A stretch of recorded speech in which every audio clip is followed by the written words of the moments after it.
नमस्कार दोस्तों, स्वागत है आपका आपके अपने चैनल स्मार्ट स्टडी जोन में। अगर आप सीटेट पेपर 2 मतलब साइंस में 30 में से 30 नंबर लाना चाहते हैं तो आज की ये वीडियो आपके लिए रामबाण साबित हो सकती है।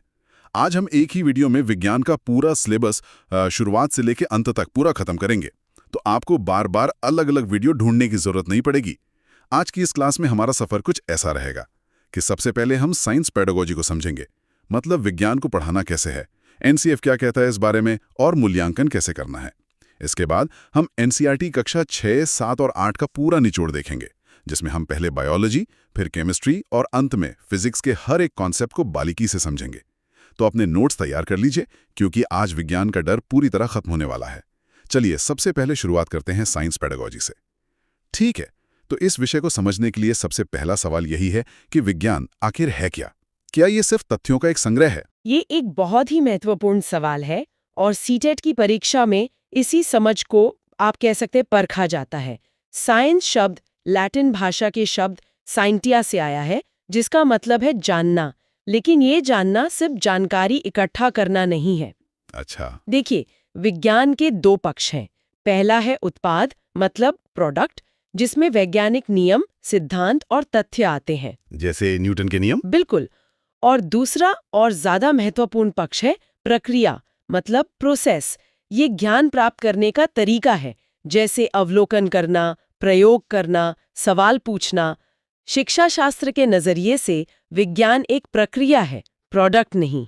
अच्छा, तो अगर वैज्ञानिक प्रक्रिया है तो इसका स्वभाव कैसा है? एनसीएफ 2025 के अनुसार विज्ञान की प्रकृति, उसका नेचर क्या है? इसकी प्रकृति को 5 मुख्य बिंदुओं में समझा जा सकता है।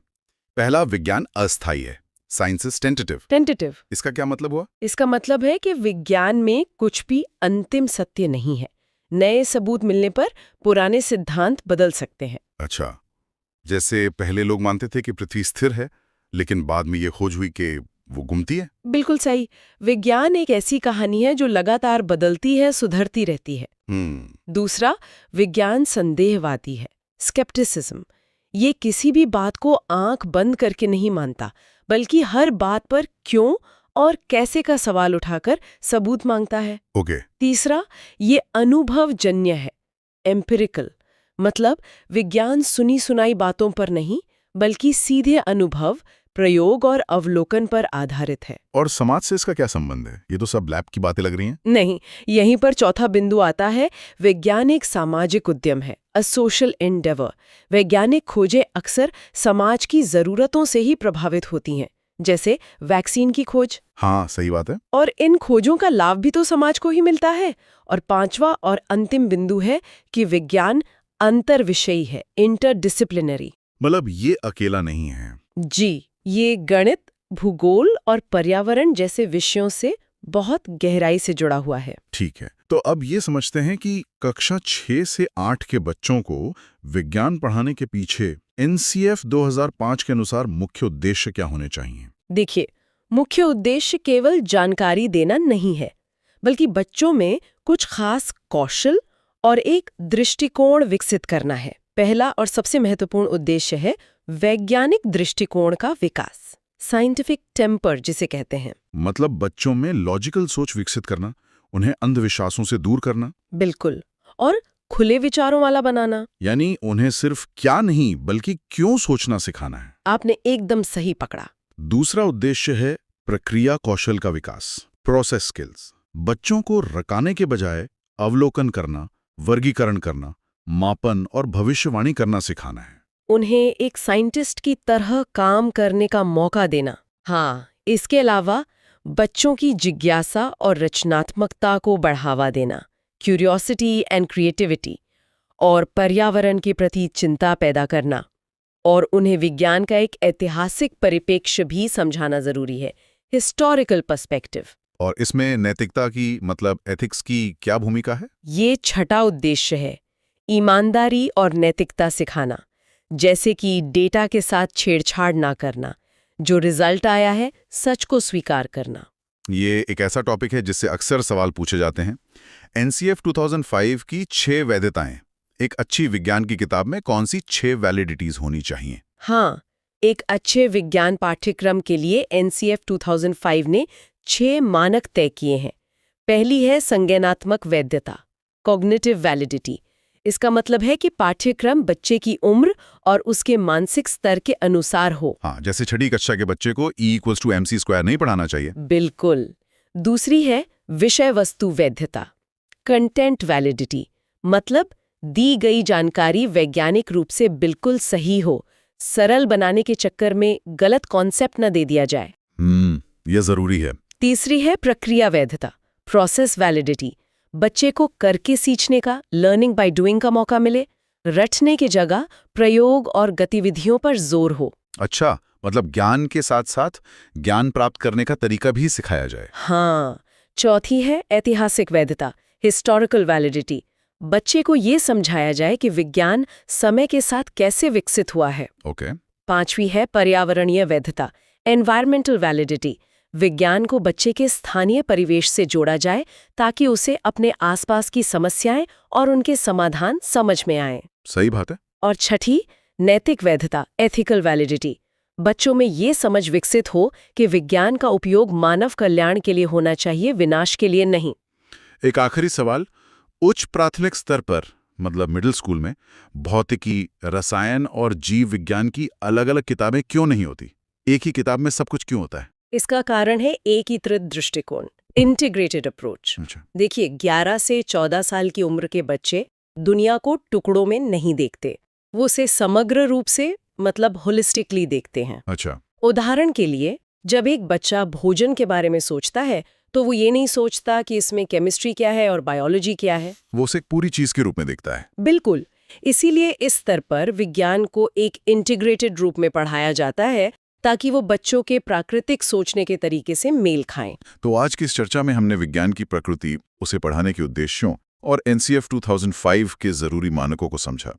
हमने जाना कि विज्ञान सिर्फ तथ्यों का संग्रह नहीं बल्कि एक प्रक्रिया है जो अस्थायी है, संदेहवादी है और अनुभव पर आधारित है। इसमें एक विचार करने वाला प्रश्न ये उठता है कि अगर विज्ञान की प्रकृति ही अस्थायी है और ये लगातार बदलता रहता है, तो शिक्षा व्यवस्था को बच्चों को तथ्य याद कराने पर ज्यादा ध्यान देना चाहिए या फिर उन्हें सवाल पूछने और जवाब खोजने की प्रक्रिया सिखाने पर। अगला टॉपिक है विज्ञान शिक्षण की विधियां।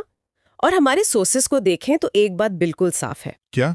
कि साइंस पढ़ाने में असली चुनौती क्या पढ़ाना है ये नहीं है, बल्कि कैसे पढ़ाना है ना? एकदम।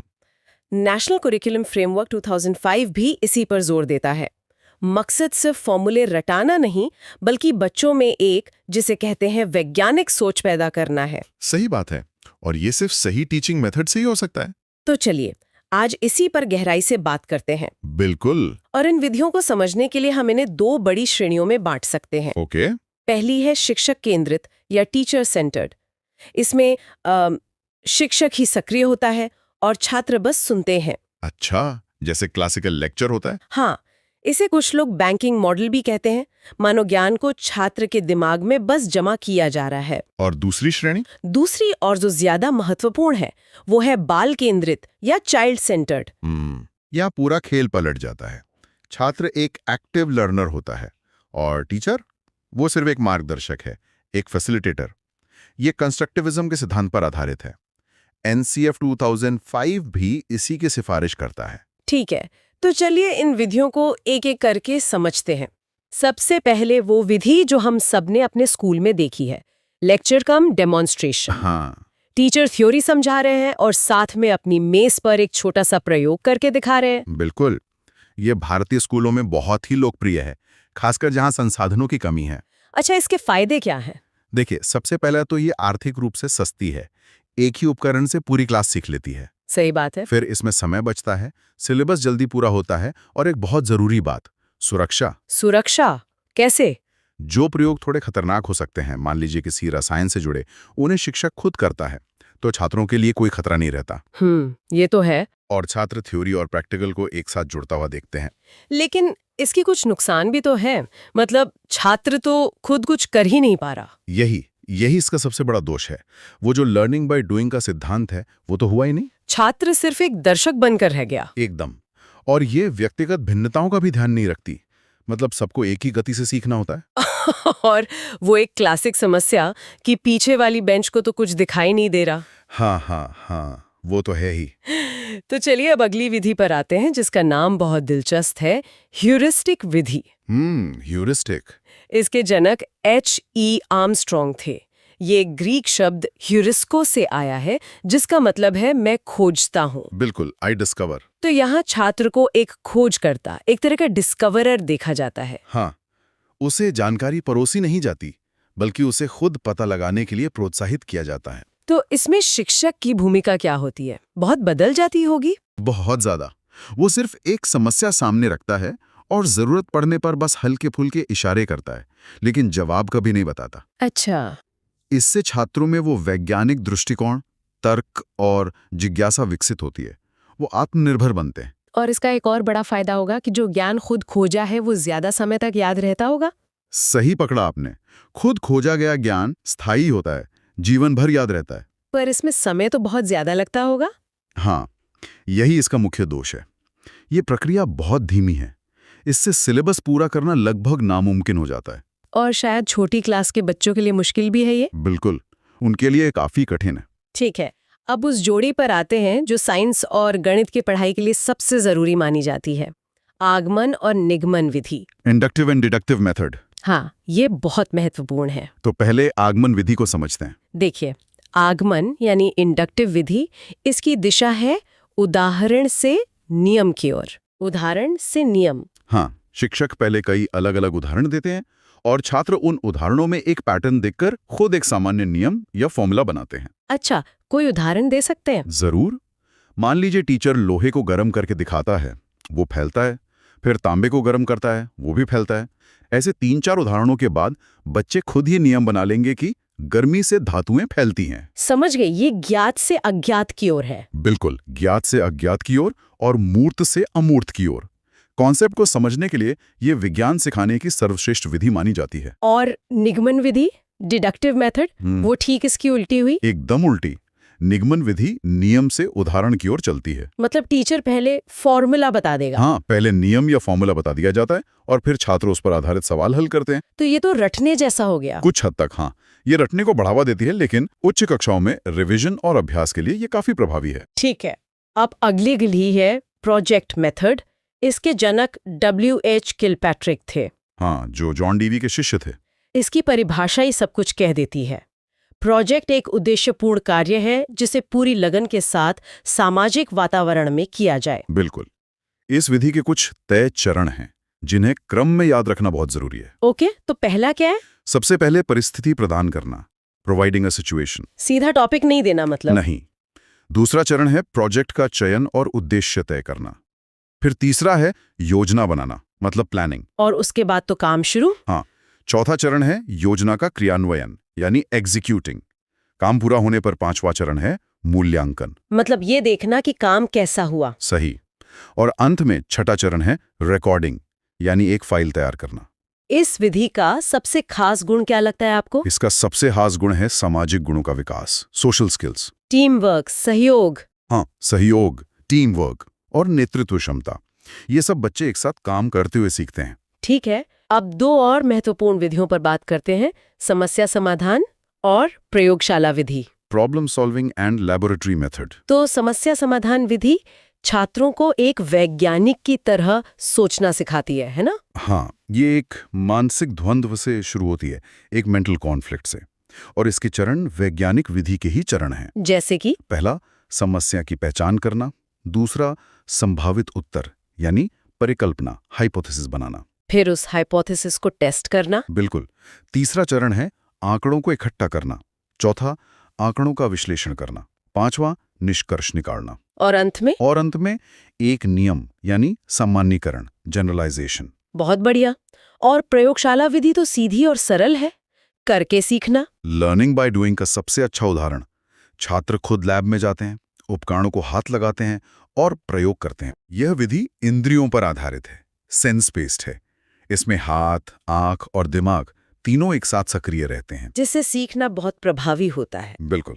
लेकिन यहाँ सबसे महत्वपूर्ण बात सुरक्षा यानी सेफ्टी है, जिसका ध्यान रखना बहुत जरूरी है। तो इतनी सारी विधियों को जानने के बाद अब अंतिम सवाल ये उठता है कि विज्ञान के लिए सबसे अच्छी विधि कौन सी है? ये सबसे मुश्किल सवाल है और स्रोत के अनुसार कोई भी एक विधि अपने आप में पूरी नहीं है। मतलब कोई एक बेस्ट मेथड नहीं है। नहीं है।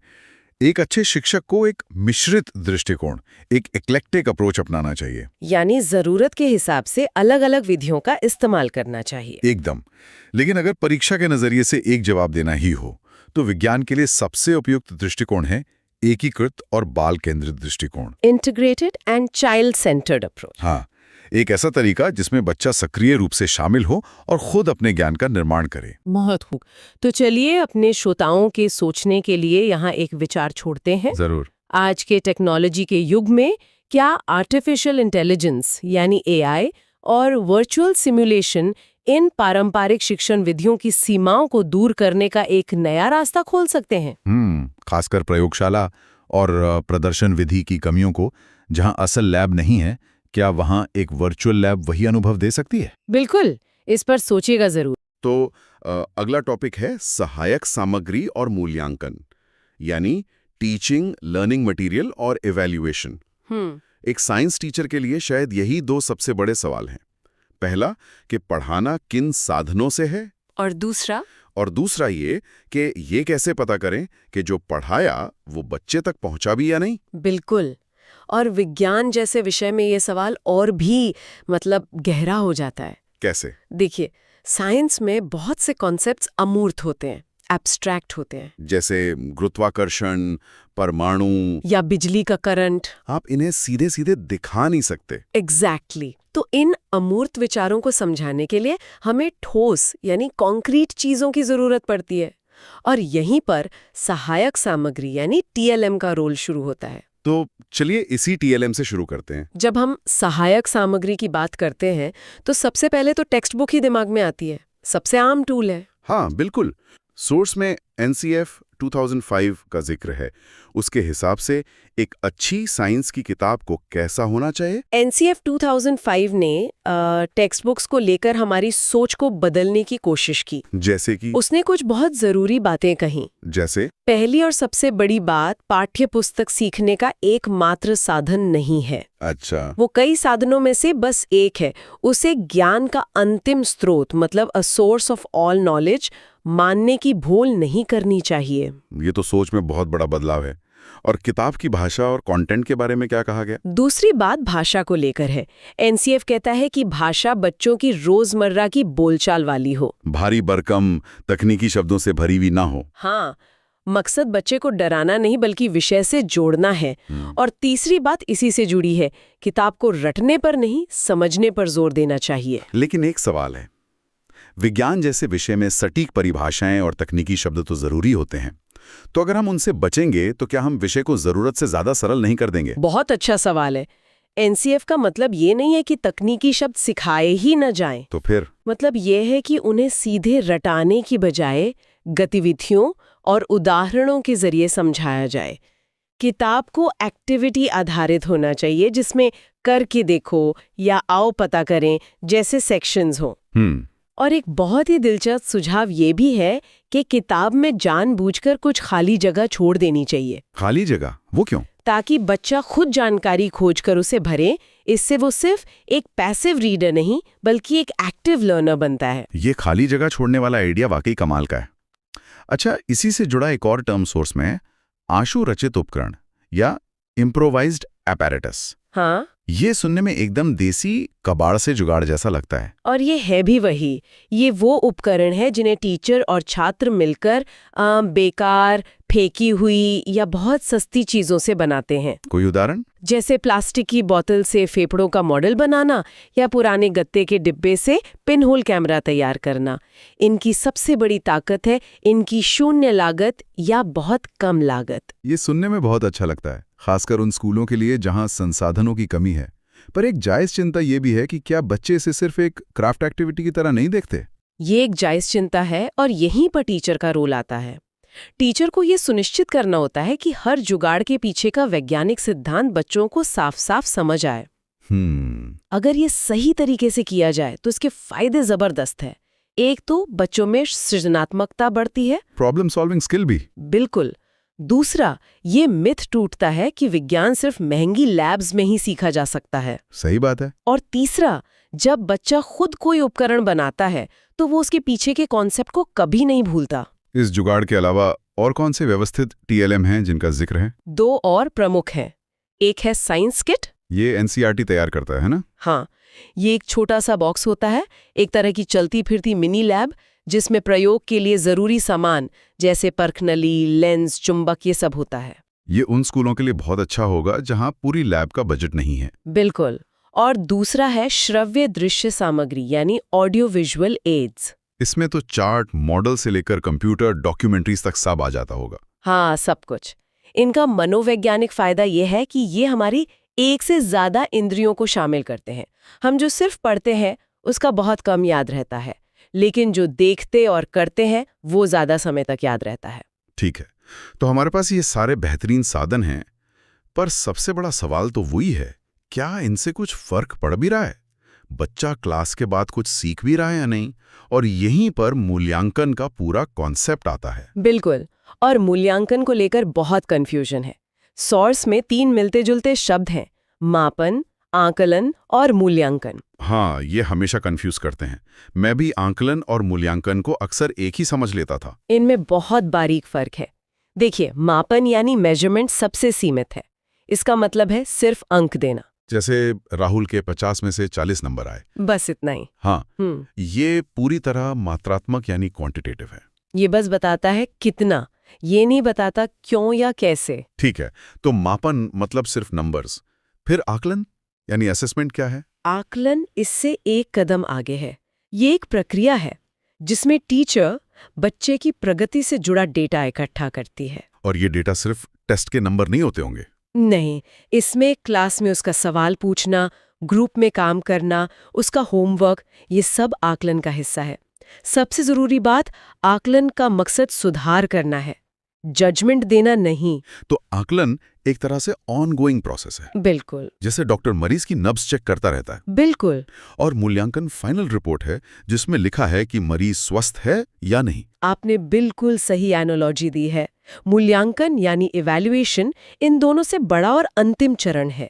इसमें मापन से मिले अंकों और आकलन से मिली जानकारी दोनों का इस्तेमाल करके एक अंतिम निर्णय लिया जाता है। जैसे राहुल को ए ग्रेड मिला, ये एक जजमेंट है। बिल्कुल। राहुल को अगली क्लास में प्रमोट किया जाता है। इसी से जुड़ा एक बहुत मशहूर टर्म है CCE यानी सतत और व्यापक मूल्यांकन। Continuous and comprehensive evaluation. इसके नाम में ही इसका पूरा सार छिपा है ना? हाँ, इसके 2 हिस्से हैं। पहला है सतत, कंटिन्यूअस। इसका मतलब है कि मूल्यांकन साल के अंत में होने वाली एक अकेली घटना नहीं है, ये पूरे साल चलता रहेगा। हाँ, शिक्षण अधिगम प्रक्रिया के साथ साथ छोटे छोटे क्लास टेस्ट, क्विज, असाइनमेंट सब इसमें शामिल है। इसका मकसद डर पैदा करना नहीं, बल्कि लगातार फीडबैक देना है। अच्छा, और व्यापक कॉम्प्रिहेंसिव का क्या मतलब हुआ? व्यापक का मतलब है कि ये बच्चे के विकास के सभी पहलुओं को कवर करेगा, सिर्फ किताबी ज्ञान को नहीं। मतलब? इसमें 2 क्षेत्र आते हैं। पहला शैक्षिक, स्कॉलस्टिक, जिसमें साइंस, मैथ्स, हिंदी जैसे विषय आते हैं। और दूसरा सहशैक्षिक, को-स्कॉलास्टिक, उसका व्यवहार, उसकी लीडरशिप क्वालिटी और दूसरे जीवन कौशल। CCE मानता है कि एक अच्छा छात्र सिर्फ वो नहीं जिसके नंबर अच्छे आते हैं, बल्कि वो जिसका सर्वांगीण विकास हो। तो इसका मतलब ये हुआ कि हमारी शिक्षा व्यवस्था का ज्यादातर जोर योगात्मक मूल्यांकन पर रहा है। बिल्कुल। साल के अंत में एक परीक्षा लो और फैसला सुना दो, जबकि असली सीखना तो रचनात्मक मूल्यांकन से होता है। आपने नब्ज पकड़ ली। यही मूल्यांकन के प्रकारों का मूल अंतर है, जिससे सोच में सीधे सवाल आते हैं। और मूल्यांकन का उद्देश्य ही उसका प्रकार तय करता है। सही कहा। 3 मुख्य प्रकार हैं। पहला है रचनात्मक मूल्यांकन, जिसके बारे में हम अभी बात कर रहे थे। हाँ, रचनात्मक मूल्यांकन, फॉर्मेटिव असेसमेंट। FA। इसका दूसरा नाम है अधिगम के लिए आकलन, असेसमेंट फॉर लर्निंग। ये कीवर्ड बहुत जरूरी है, के लिए। मतलब ये सीखने की प्रक्रिया को बेहतर बनाने के लिए है। ये हमेशा पढ़ाई के दौरान होता है। इसका मकसद पास फेल का ठप्पा लगाना नहीं है। नहीं, बल्कि उसकी कमियों को पहचानना और उसे फीडबैक देना है, ताकि वो सुधार कर सके। क्लास टेस्ट, क्विज, प्रोजेक्ट, ये सब इसके उदाहरण हैं। और दूसरा है योगात्मक मूल्यांकन, जो इसका ठीक उल्टा लगता है। बिल्कुल। योगात्मक मूल्यांकन समेटिव असेसमेंट का दूसरा नाम है अधिगम का आकलन, असेसमेंट ऑफ लर्निंग। यहाँ कीवर्ड है का।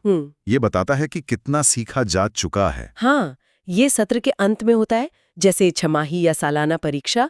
इसका उद्देश्य ग्रेड देना, सर्टिफिकेट देना या पास फेल का निर्णय सुनाना है। ये एक तरह का फाइनल जजमेंट है। तो एक प्रक्रिया है और दूसरा परिणाम। और तीसरा प्रकार है निदानात्मक मूल्यांकन। ये क्या है?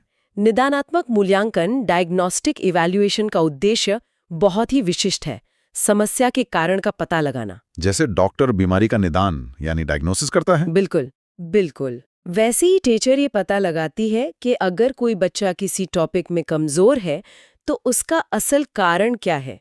क्या उसे जोड़ घटाव नहीं आता, या वो सवाल की भाषा नहीं समझ पा रहा, या उसे फॉर्मूला याद नहीं है। हाँ, निदानात्मक मूल्यांकन सिर्फ कारण खोजता है, नंबर या ग्रेड नहीं देता। ठीक है, तो ये उद्देश्य तो समझ आ गए, पर इन अलग अलग तरह के मूल्यांकन को करने के लिए टीचर किन टूल्स या तकनीकों को इस्तेमाल करते हैं? हाँ, सोर्स में कुछ खास टूल्स का जिक्र है, और दिलचस्प बात यह है कि ये टूल्स अलग अलग चीजें मापते हैं। जैसे सबसे पहला और महत्वपूर्ण टूल है पोर्टफोलियो।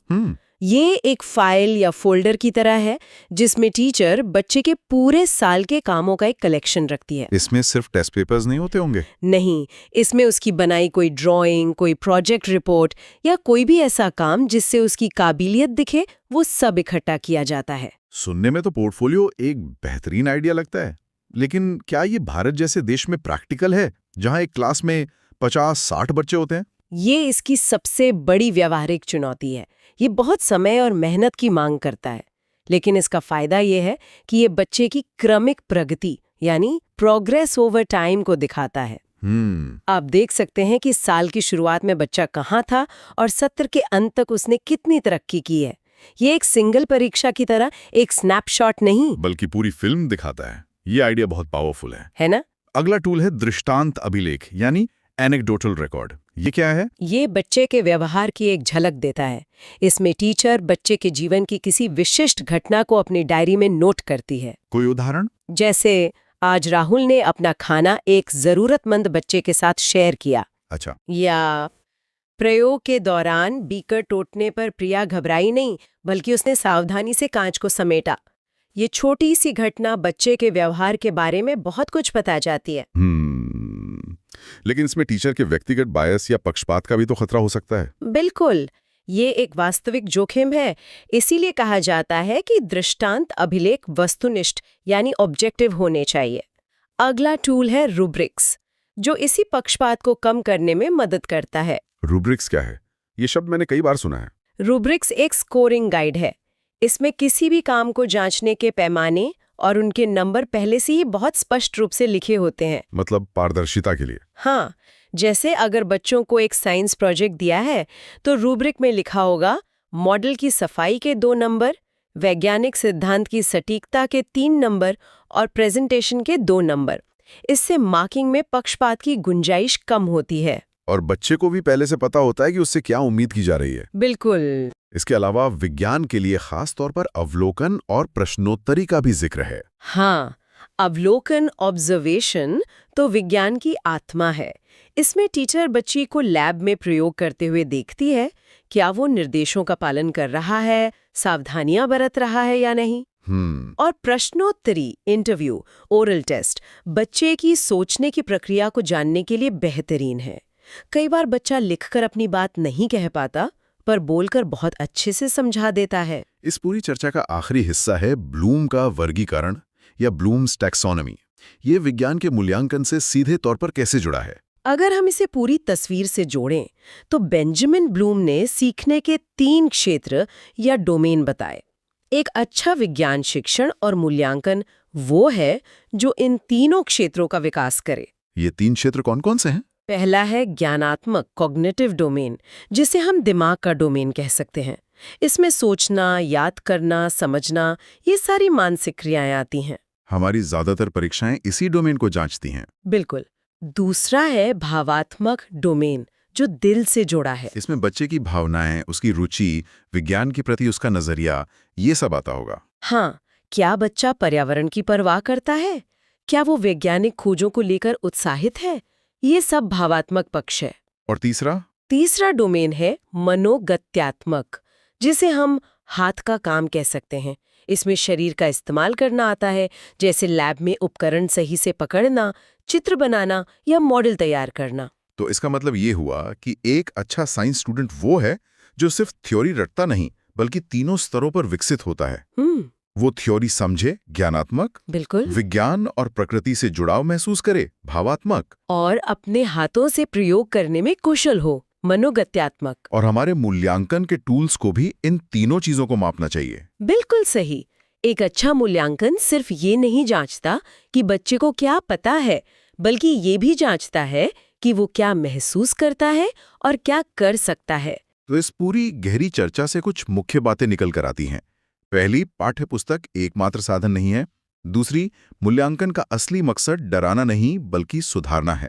हाँ, इसीलिए अधिगम के लिए आकलन यानी फॉर्मेटिव असेसमेंट, अधिगम का आकलन यानी समेटिव से ज्यादा महत्वपूर्ण है। बिल्कुल। और आखिर में पोर्टफोलियो जैसे टूल बच्चे की पूरी यात्रा दिखाते हैं, ना कि सिर्फ एक दिन की परफॉर्मेंस। यहाँ एक जरूरी सवाल उठता है जिस पर सोचा जा सकता है। बताइए। हमने जितने भी मूल्यांकन के उपकरणों की बात की, पोर्टफोलियो, रूब्रिक्स, इन सब का इस्तेमाल आमतौर पर टीचर करती है बच्चे को आंकने के लिए।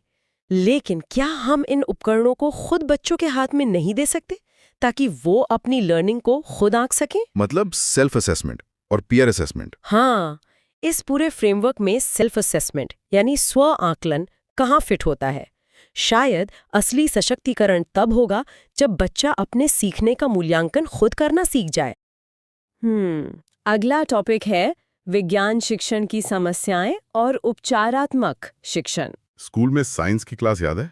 मुझे तो बस वो लिटमस पेपर का रंग बदलना और मेंढक का डिसेक्शन याद है। हाँ बिल्कुल, लेकिन कई बच्चों के लिए साइंस की क्लास एक डर का नाम है।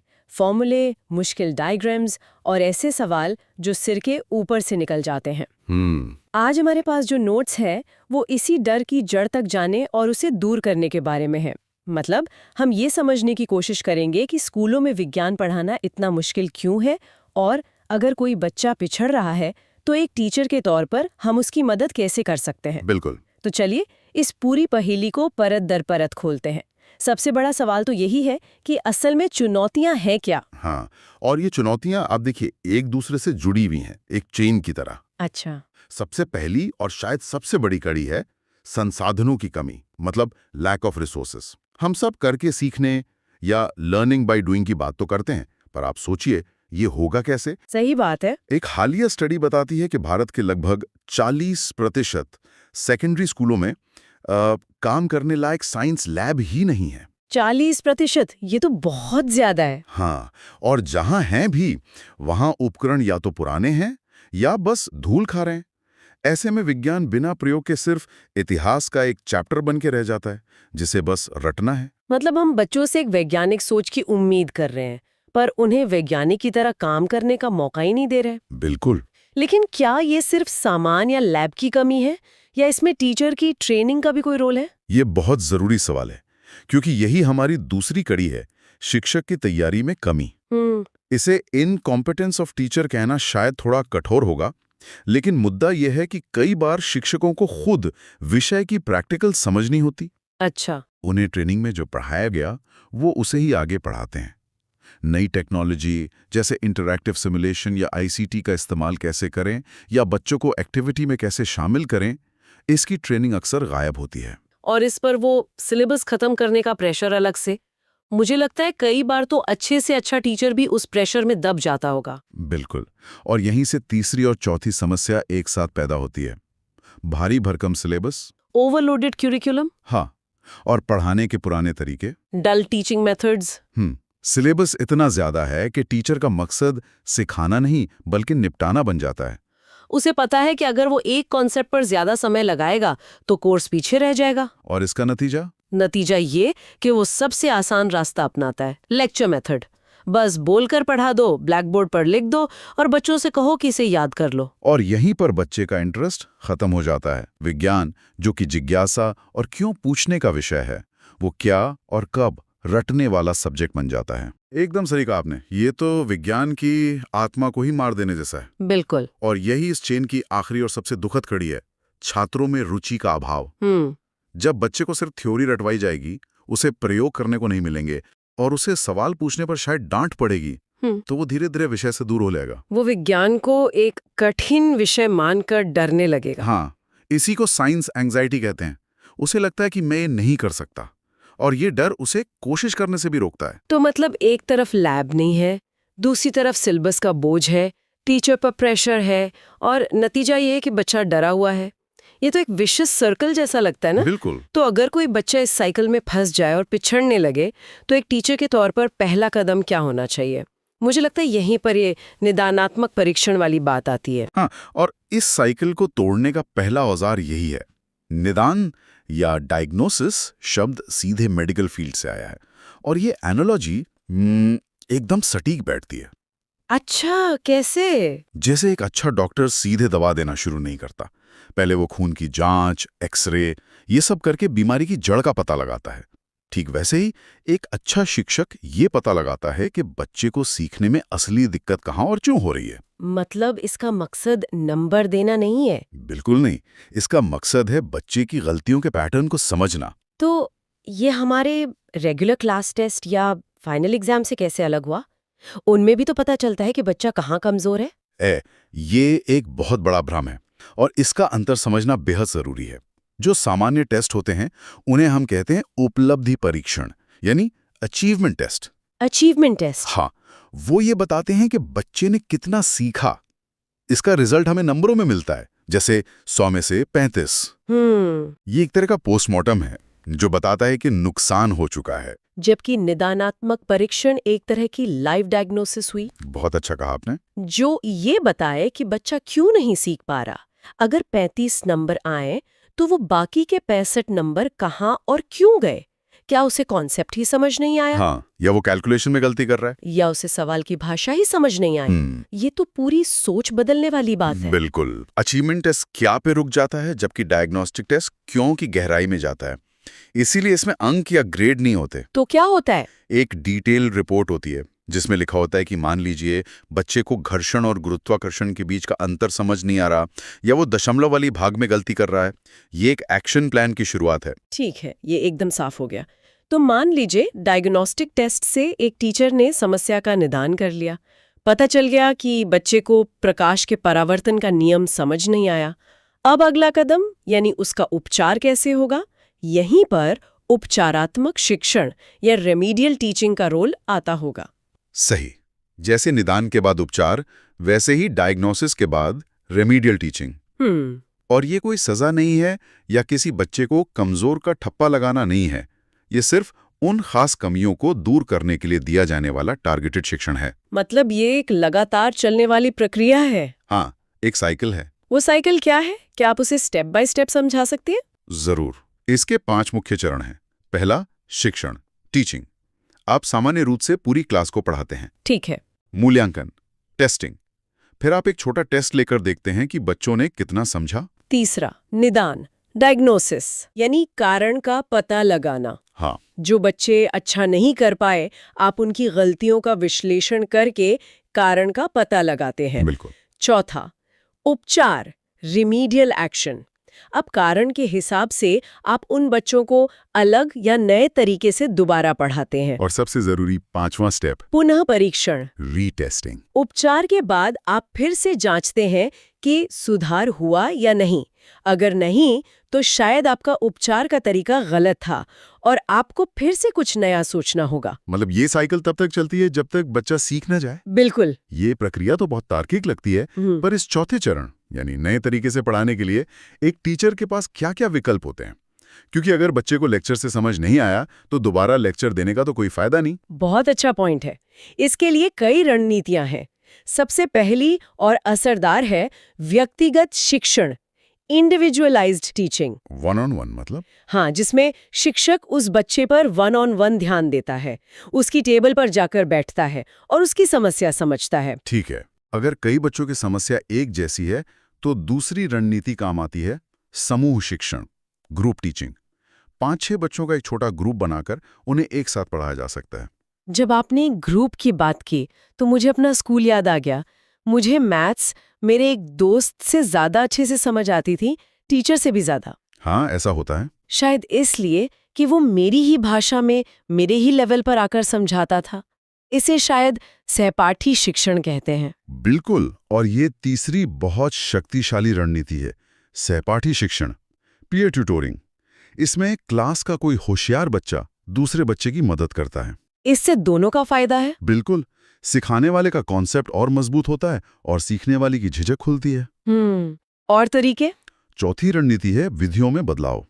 अगर बच्चे को ब्लैक बोर्ड पर डायग्राम समझ नहीं आया तो शायद उसे कोई यूट्यूब वीडियो, कोई 3D मॉडल या कोई छोटी सी एक्टिविटी कराकर वो बात ज़्यादा आसानी से समझाई जा सकती है। और आखिर में, ये सब तो बहुत कारगर तरीके लगते हैं, लेकिन ये सब इस धारणा पर आधारित है कि क्लास के सभी बच्चे एक जैसे हैं।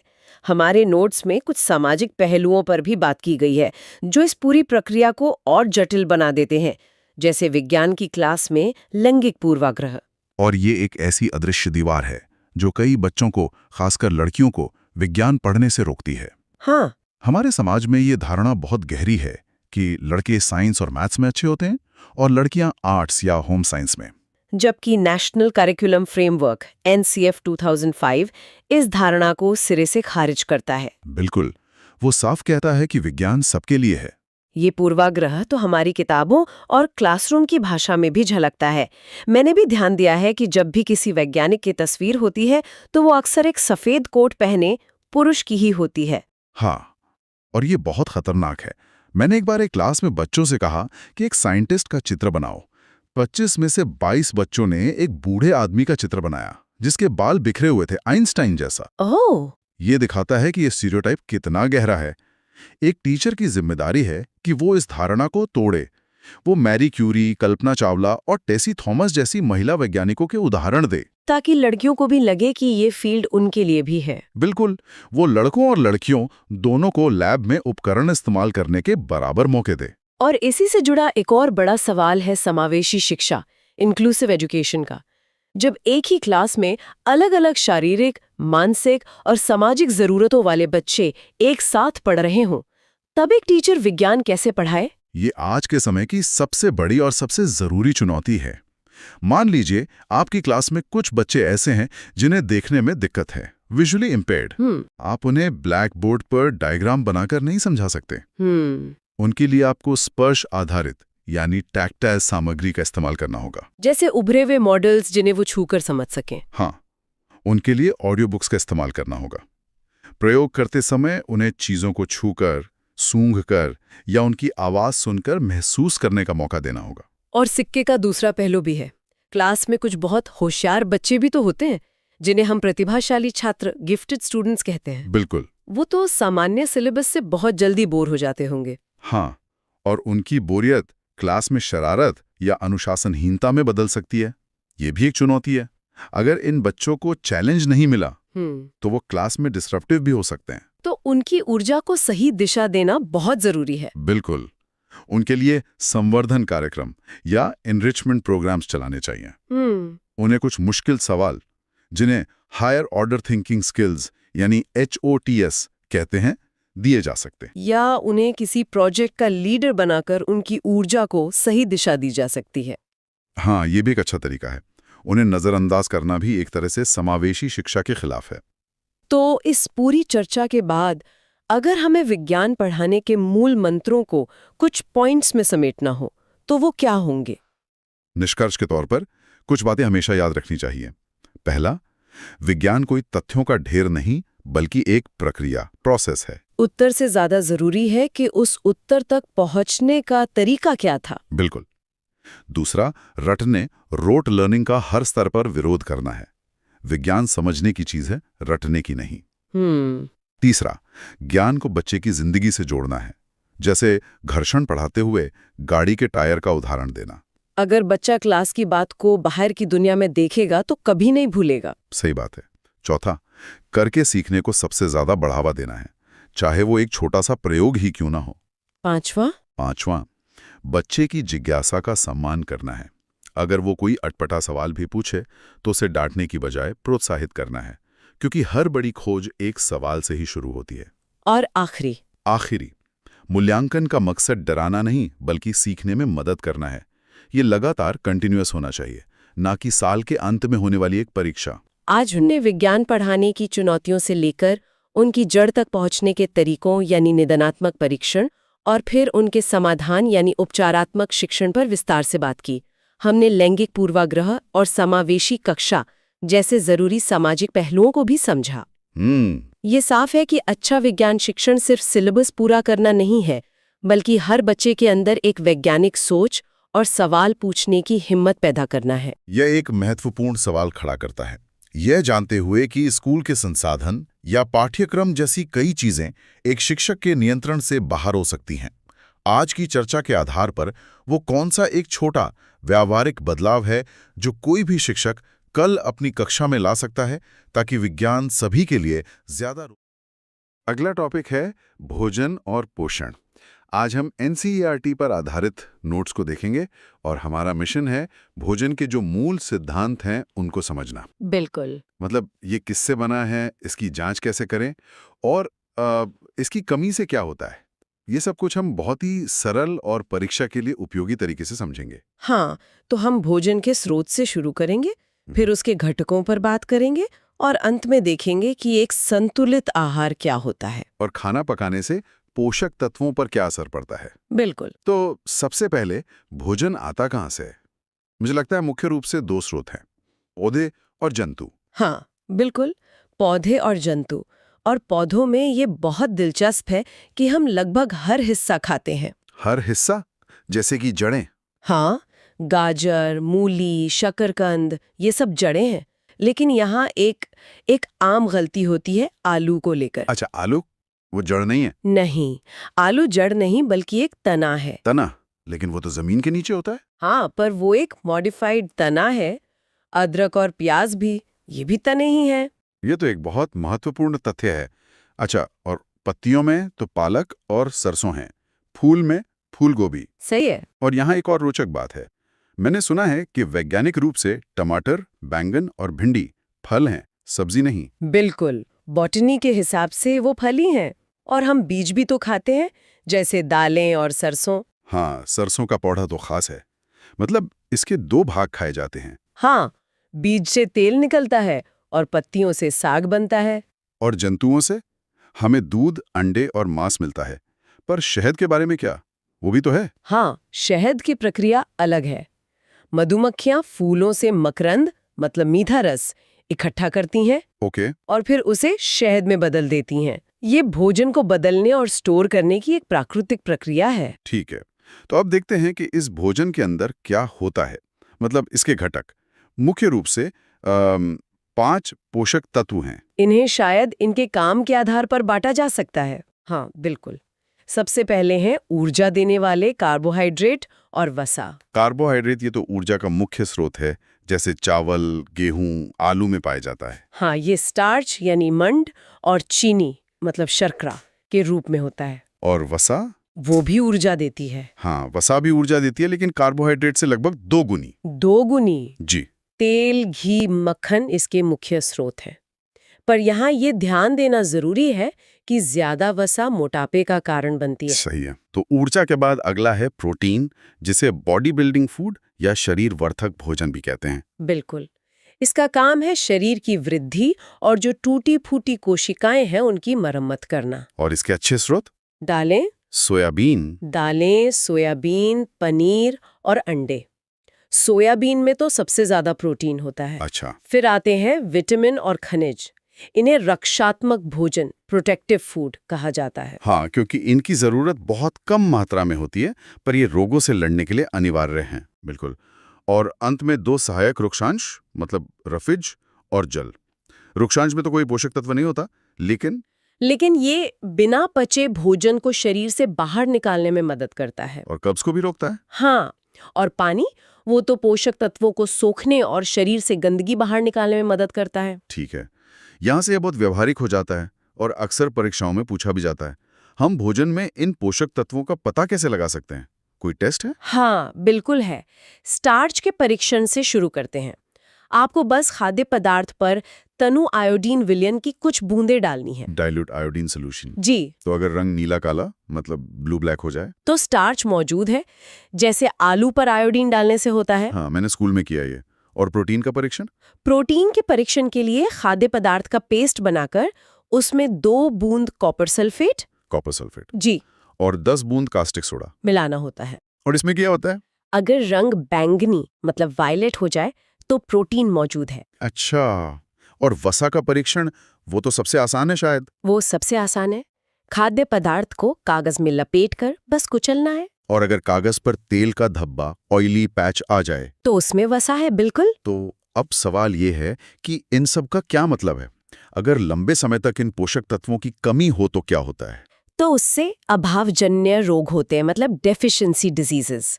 हर पोषक तत्व की कमी से एक खास बीमारी जुड़ी है। जैसे विटामिन ए की कमी से रतौंधी होती है ना? Night blindness. हाँ, जिसमें रात में कम दिखाई देता है। और विटामिन B1 की कमी से उससे बेरी-बेरी रोग होता है, जिसमें मांसपेशियां बहुत कमजोर हो जाती हैं। विटामिन C की कमी से स्कर्वी होता है, मसूड़ों से खून आना और घाव का देर से भरना। हाँ और विटामिन डी, इसकी कमी से तो रिकेट्स होता। जी, रिकेट्स। इसमें हड्डियां मुलायम होकर मुड़ जाती हैं, खासकर बच्चों में। अब खनिजों की बात करते हैं।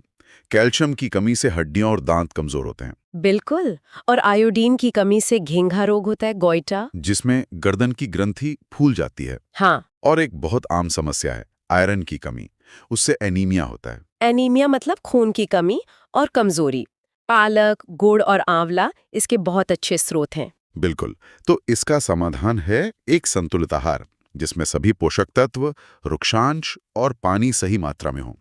लेकिन क्या सही भोजन लेना ही काफी है, या पकाने का तरीका भी मायने रखता है? नहीं, सिर्फ सही भोजन लेना काफी नहीं है।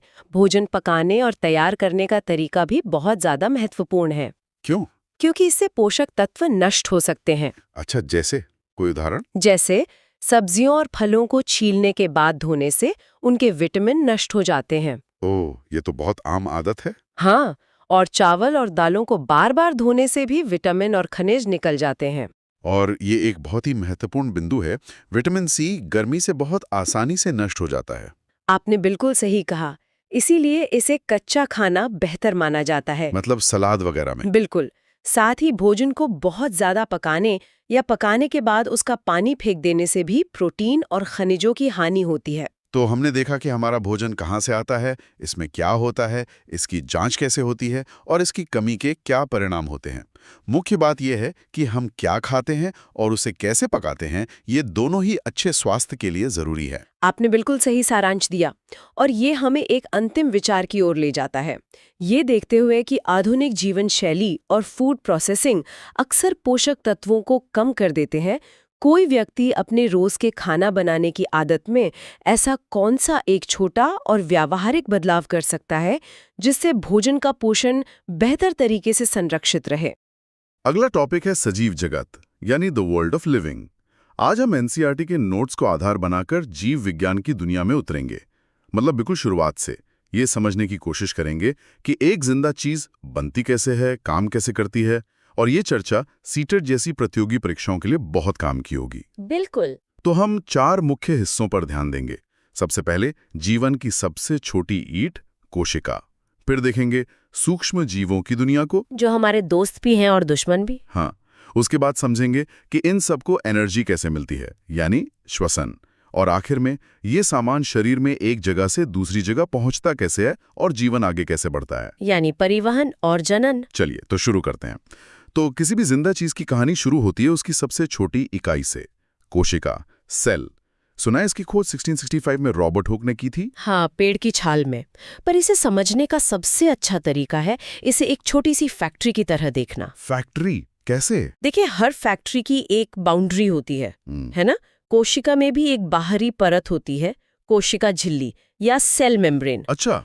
ये एक तरह से फैक्ट्री का गेटकीपर हुई। बिल्कुल। ये तय करती है कि क्या अंदर आएगा और क्या बाहर जाएगा। तो ये झिल्ली तो सभी में होती होगी, जानवरों में भी और पौधों में भी? हाँ, ये सब में होती है, लेकिन पौधों में इस झिल्ली के बाहर एक और मोटी मजबूत दीवार होती है। कोशिका भित्ति? सही। कोशिका भित्ति, और ये जानवरों में नहीं मिलती है। ये एक बहुत बड़ा अंतर है। तो क्या इसी की वजह से पेड़ इतने मजबूत होते हैं? बिल्कुल, ये सेलुलोज की बनी होती है और पौधे को एक ढांचा, एक कठोरता देती है। अब आते हैं फैक्ट्री के कंट्रोल रूम पर। यानी केंद्रक, न्यूक्लियस। हाँ, इसे कोशिका का ब्रेन कह सकते हैं। सारे निर्देश यहीं से जारी होते हैं। और मैंने सुना है कि इसी में जेनेटिक मटेरियल होता है। एकदम सही। इसी में गुणसूत्र यानी क्रोमोसोम्स होते हैं, जिनमें डीएनए होता है। यही माता-पिता के गुणों को बच्चों तक ले जाते हैं। और इस ब्रेन और बाहरी दीवार के बीच में जो जेली जैसा पदार्थ है, वो क्या है? वो है कोशिका द्रव्य यानी साइटोप्लाज्म।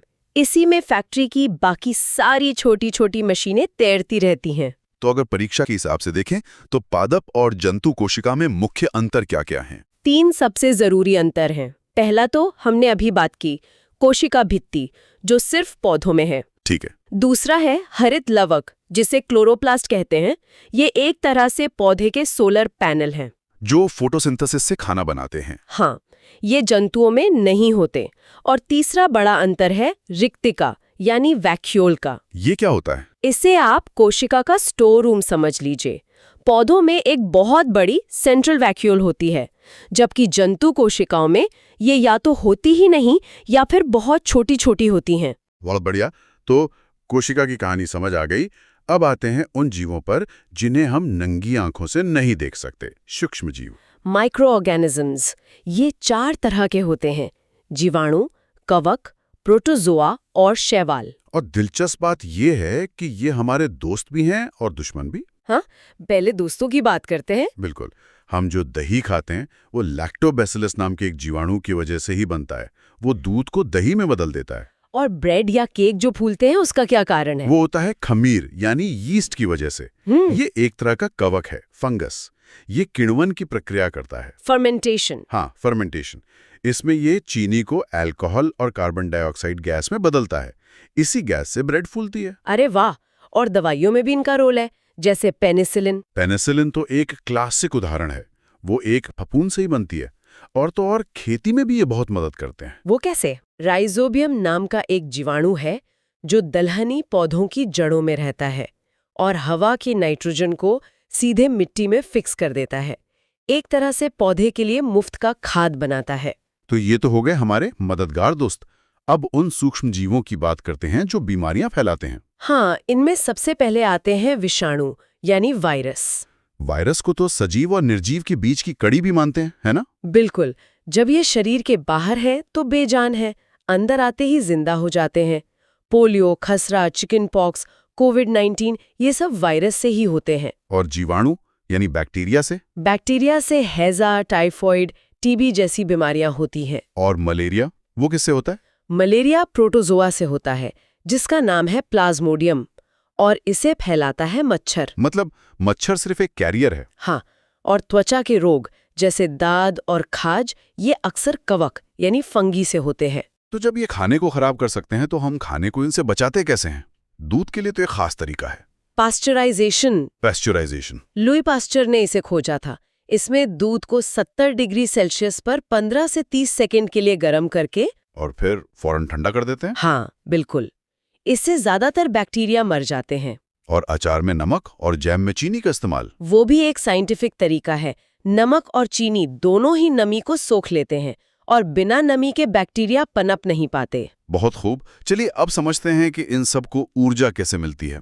लोग अक्सर सांस लेने और श्वसन को एक ही चीज समझ लेते हैं। हाँ, जबकि ये अलग है। सांस लेना यानी ब्रीदिंग, वो तो सिर्फ गैसों का लेना देना है। ऑक्सीजन अंदर, कार्बन डाइऑक्साइड बाहर। और श्वसन, रेस्पिरेशन। श्वसन वो केमिकल प्रक्रिया है जिसमें भोजन यानी ग्लूकोज टूटकर ऊर्जा पैदा करता है, और ये 2 तरह का होता है। एक ऑक्सीजन के साथ और एक उसके बिना। सही। जब ऑक्सीजन की मौजूदगी में होता है तो उसे वायवीय यानी एरोबिक श्वसन कहते हैं। इसमें ज्यादा ऊर्जा बनती है। और जब ऑक्सीजन के बिना होता है उसे अवायवीय यानी एनारोबिक कहते हैं। यीस्ट ऐसा ही करता है, जिसमें ग्लूकोज टूटकर अल्कोहल, कार्बन डाइऑक्साइड और बहुत कम ऊर्जा बनाता है। यहीं पर एक बहुत आम अनुभव जुड़ा है। भारी कसरत के बाद मांसपेशियों में जो दर्द होता है, वो भी अवायवीय श्वसन का ही एक उदाहरण है। अच्छा, वो कैसे? जब मांसपेशियों को पूरी ऑक्सीजन नहीं मिलती तो वो बिना ऑक्सीजन के ही ऊर्जा बनाने लगती हैं। इस प्रक्रिया में लैक्टिक एसिड बनता है। और इसी लैक्टिक एसिड के जमा होने से दर्द होता है। बिल्कुल, इसीलिए गर्म पानी से नहाने पर आराम मिलता है, क्योंकि उससे ब्लड सर्कुलेशन बढ़ता है और लैक्टिक एसिड हट जाता है। ये तो बहुत दिलचस्प है। अब एक सवाल जो परीक्षाओं में बहुत आता है, अलग अलग जीव सांस कैसे लेते हैं? इसे एक लिस्ट की तरह याद रखना सबसे आसान है। जैसे हम इंसान फेफड़ों से लेते हैं। हाँ, इंसान, शेर, गाय, ये सब फेफड़ों यानी लंग्स से। मछली पानी में गलफड़ों यानी गिल्स से। और केचुआ? केचुआ अपनी गीली त्वचा से। और कीट जैसे कॉकरोच, उनके शरीर पर छोटे छोटे छेद होते हैं जिन्हें श्वास रंध्र या स्पाइरकल्स कहते हैं, वो उनसे सांस लेते हैं। और पौधे? पौधे अपनी पत्तियों पर मौजूद छोटे छिद्रों से, जिन्हें रंध्र या स्टोमेटा कहते हैं। कमाल है। ठीक है, तो ऑक्सीजन और भोजन शरीर में आ गए, लेकिन उन्हें हर कोशिका तक पहुंचाएगा कौन? यहीं पर परिवहन तंत्र काम आता है। हाँ, शरीर का ट्रांसपोर्ट सिस्टम। मानव शरीर में ये काम परिसंचरण तंत्र करता है, जिसका मुख्य हिस्सा है रक्त यानी ब्लड। रक्त के 3 मुख्य कण हैं। आरबीसी यानी लाल रक्त कोशिका जो ऑक्सीजन ढोती हैं, डब्ल्यूबीसी श्वेत रक्त कोशिका जो बीमारियों से लड़ती हैं। शरीर के सैनिक। हाँ, और तीसरे हैं प्लेटलेट्स जो चोट लगने पर खून का थक्का जमाते हैं। और ये सब बहता किसमें है? ये बहता है रक्त वाहिकाओं में। धमनी यानी आर्टरी जो दिल से शुद्ध खून शरीर तक ले जाती है, और शिरा यानी वेन जो शरीर से अशुद्ध खून वापस दिल में लाती है। और इस पूरे सिस्टम का पंप है हमारा दिल, जिसमें 4 चैम्बर होते हैं। सही। अब पौधों में परिवहन की बात करते हैं। इसे याद रखने की एक आसान ट्रिक है। हाँ, ये ट्रिक हमेशा काम आती है। पौधों में 2 तरह के ट्यूब होते हैं, जाइलम और फ्लोएम। बिल्कुल। जाइलम, ज से जाइलम, ज से जल। तो जाइलम जड़ों से पानी और खनिज को ऊपर पत्तियों तक ले जाता है। और फ से फ्लोएम, फ से फूड। सही। फ्लोएम पत्तियों में बने भोजन को पौधे के सभी हिस्सों तक पहुंचाता है। इसमें एक और प्रक्रिया का बहुत बड़ा हाथ है, वाष्पोत्सर्जन। ट्रांसपिरेशन। जब पत्तियों से पानी भाप बनकर उड़ता है तो एक सक्शन पुल या खिंचाव पैदा होता है जो पानी को जड़ों से ऊपर खींचने में मदद करता है। बिल्कुल एक स्ट्रॉ की तरह। हाँ, एक तरह से। ठीक है, तो हमारे आज के ये विषय का आखिरी हिस्सा है जनन, यानी वो प्रक्रिया जिससे जीव अपनी प्रजाति को आगे बढ़ाते हैं। पौधों में ये 2 तरीकों से होता है। एक है अलैंगिक, एसेक्सुअल, जिसमें बीज की जरूरत नहीं पड़ती, जैसे गुलाब की कलम लगाना। हाँ, या आलू से नया पौधा उगाना, या यीस्ट में मुकुलन यानी बडिंग है। और दूसरा तरीका है लैंगिक, सेक्सुअल, जो फूलों द्वारा होता है।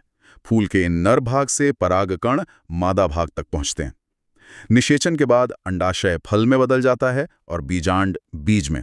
तो जो सेब हम खाते हैं वो तकनीकी रूप से पौधे का पका हुआ अंडाशय है। हाँ, कह सकते हैं। और ये बीज फैलते कैसे हैं? कुछ हवा से, कुछ पानी से और कुछ जंतुओं द्वारा, जैसे कांटेदार बीज जो जानवरों की खाल से चिपक जाते हैं। और जंतुओं में जनन? जंतुओं को 2 मुख्य श्रेणियों में बांटा जाता है। जरायुज, विविपैरस, जो सीधे बच्चे देते हैं जैसे मनुष्य, गाय, कुत्ता। और दूसरे जो अंडे देते हैं। में कहते हैं अंडप्रजक, ओविपेरस, जैसे पक्षी, मेंढक, छिपकली। यहीं पर एक और दिलचस्प प्रक्रिया आती है, कायांतरण, मेटामॉर्फोसिस। हाँ, जैसे टैडपोल का पूरी तरह बदलकर वयस्क मेंढक बन जाना। ये प्रक्रिया थायरॉक्सिन हार्मोन की मदद से होती है। तो आज हमने कोशिका की बनावट से लेकर सूक्ष्म जीवों के दोहरे स्वभाव, श्वसन, परिवहन और आखिर में जनन की प्रक्रियाओं तक को संक्षेप में समझा। और इन सब में जोड़ने वाली बात यह है कि ये सभी प्रक्रियाएं एक दूसरे पर कितनी निर्भर हैं। सब कुछ एक दूसरे से जुड़ा है। ये पूरी चर्चा एक सवाल छोड़ जाती है। हमने वायरस का जिक्र किया, जिसे सजीव और निर्जीव के बीच की कड़ी माना जाता है। तो सोचने वाली बात यह है कि जीवन की इस जटिल और एक दूसरे से जुड़ी परिभाषा में एक वायरस आखिर कहाँ फिट होता है। आज हम विज्ञान के कुछ ऐसे कॉन्सेप्ट्स पर बात करेंगे जो बुनियादी तो हैं, पर असल में हमारे चारों ओर की दुनिया को चलाते हैं। बिल्कुल। हमारे पास एनसीईआरटी की कक्षा 6, 7 और 8 की केमिस्ट्री की किताबों पर आधारित कुछ नोट्स हैं। हाँ। ये नोट्स खासतौर पर प्रतियोगी परीक्षाओं के लिए तैयार किए गए हैं, तो हम भी कोशिश करेंगे कि हर बात एकदम सटीक और काम की हो। बिल्कुल, ये वो आइडियाज है जो हमारी रोज की जिंदगी में घुले मिले हैं। किचन में नींबू निचोड़ने से लेकर बालकनी में रखे गमले की लोहे की ग्रिल पर जंग लगने तक हर जगह केमिस्ट्री है। सही बात है। तो आज हम इसी केमिस्ट्री को परत दर परत समझने की कोशिश करेंगे। ठीक है, तो फिर शुरू करते हैं। सबसे पहला और सबसे जरूरी टॉपिक है अम्ल, क्षारक और लवण, यानी एसिड्स, बेसिस एंड सॉल्ट्स। सुनने में स्कूल की क्लास जैसा लगता है। हाँ, पर ये है बड़े कमाल का।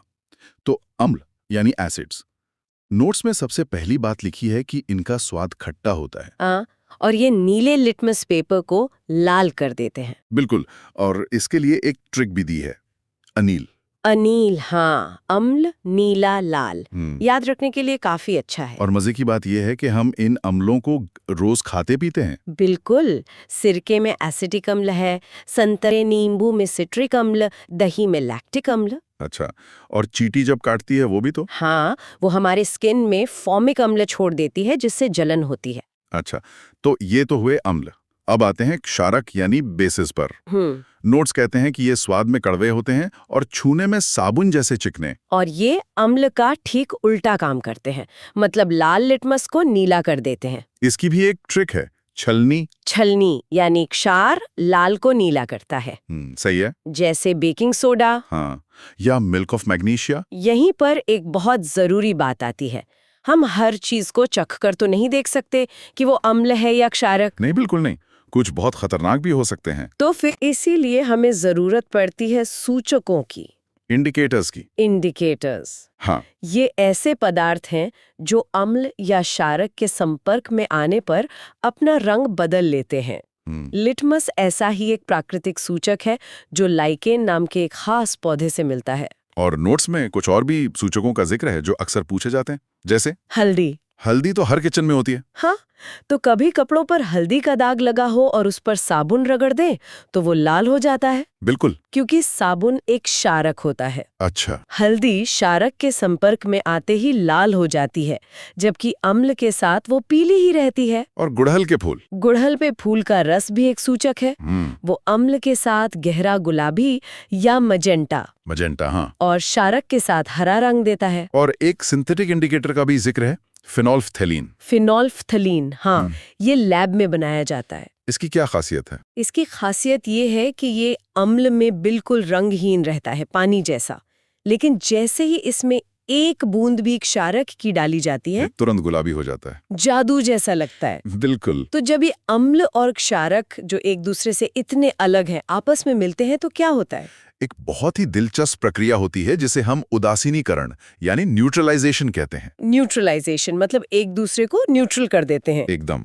जब एक अम्ल और एक क्षारक मिलते हैं तो वो एक दूसरे के असर को खत्म कर देते हैं, और इस प्रक्रिया में लवण यानी सॉल्ट और पानी बनता है। साथ में थोड़ी गर्मी भी निकलती है। इसका हमारी जिंदगी में कोई इस्तेमाल है? बहुत है। जब पेट में बहुत ज्यादा एसिड बन जाता है और हमें एसिडिटी होती है तो हम एंटासिड लेते हैं। हाँ, जैसे मिल्क ऑफ मैग्नीशिया, वो एक क्षारक है जो पेट के अतिरिक्त अम्ल को न्यूट्रलाइज कर देता है और हमें राहत मिलती है। अच्छा, हाँ। और चींटी के काटने पर चींटी के फॉर्मिक एसिड के असर को कम करने के लिए हम बेकिंग सोडा जैसा क्षारक उस जगह पर मलते हैं। कमाल है, मतलब ये सब सिर्फ किताबी बातें नहीं है। अच्छा, तो अगला टॉपिक है हमारे आसपास होने वाले बदलाव। नोट्स इन्हें दो हिस्सों में बांटते हैं, भौतिक और रासायनिक परिवर्तन। और इन दोनों के बीच का फर्क समझना बहुत जरूरी है। क्या फर्क है? इसका सिर्फ एक ही बड़ा नियम है, क्या कोई नया पदार्थ बन रहा है? अगर कोई नया पदार्थ नहीं बन रहा है तो वो भौतिक परिवर्तन है। मतलब जैसे अगर मैं कागज को फाड़ दूं तो वो रहेगा तो कागज ही, या फिर बर्फ पिघल कर पानी बन जाए। एकदम सही। और ये परिवर्तन अक्सर उत्क्रमणीय यानी रिवर्सिबल होते हैं। आप पानी को जमा कर वापस बर्फ बना सकते हैं। लेकिन रासायनिक परिवर्तन में हमेशा एक नया पदार्थ बनता है और ये इरिवर्सिबल होता है। बिल्कुल। जैसे अगर उसी कागज को जला दिया जाए तो वो राख बन जाएगा। अब राख से वापस कागज तो नहीं बना सकते। नहीं बना सकते।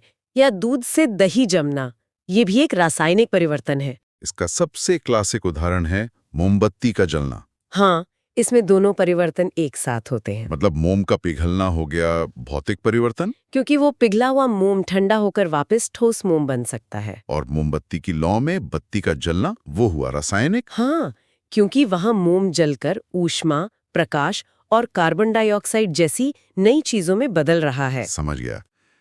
इसी से जुड़ा एक बहुत आम रासायनिक परिवर्तन है लोहे पर जंग लगना। जंग लगना। हाँ। नोट्स कहते हैं कि इसके लिए दो चीजें बहुत जरूरी हैं, ऑक्सीजन और नमी। हाँ, जंग असल में आयरन ऑक्साइड है।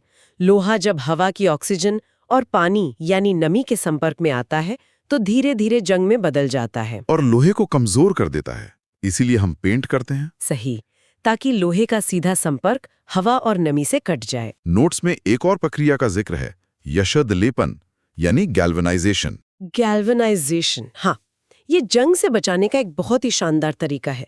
इसमें लोहे के ऊपर जिंक यानी जस्ते की एक पतली परत चढ़ा दी जाती है। तो वो एक कवर की तरह काम करती है।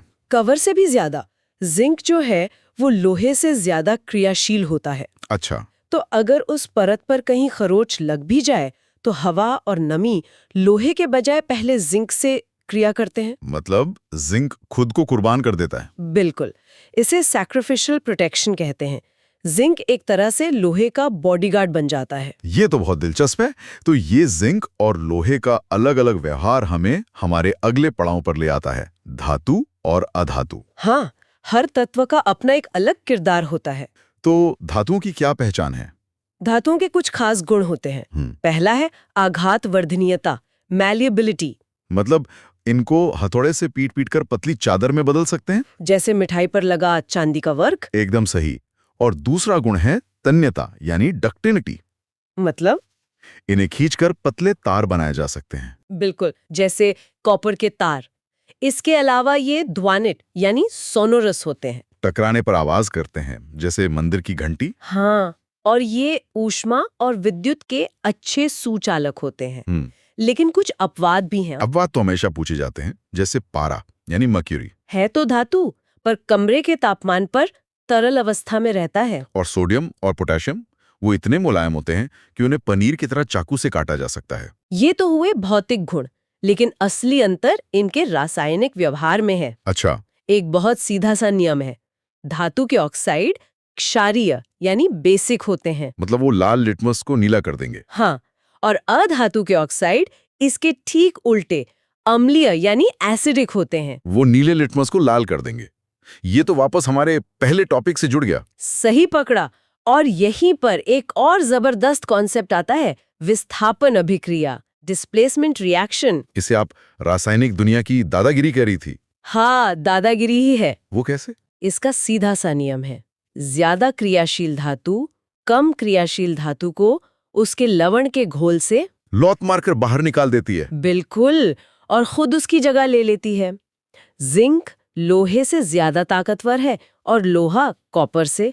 इसका कोई उदाहरण? सबसे मशहूर उदाहरण है कॉपर सल्फेट के नीले घोल में लोहे की कील डालना। अच्छा, वो नीले रंग का घोल। हाँ, जब आप उसमें लोहे की कील डालते हैं तो कुछ देर बाद वो नीला रंग फीका पड़कर हरा होने लगता है। और कील के ऊपर? कील के ऊपर तांबे की एक भूरी परत जम जाती है। ऐसा क्यों हुआ? क्योंकि लोहा कॉपर से ज्यादा क्रियाशील है। उसने घोल में से कॉपर को विस्थापित कर दिया, उसे बाहर निकाल दिया। और खुद सल्फेट के साथ जुड़कर आयरन सल्फेट बना लिया, जिसका रंग हरा होता है।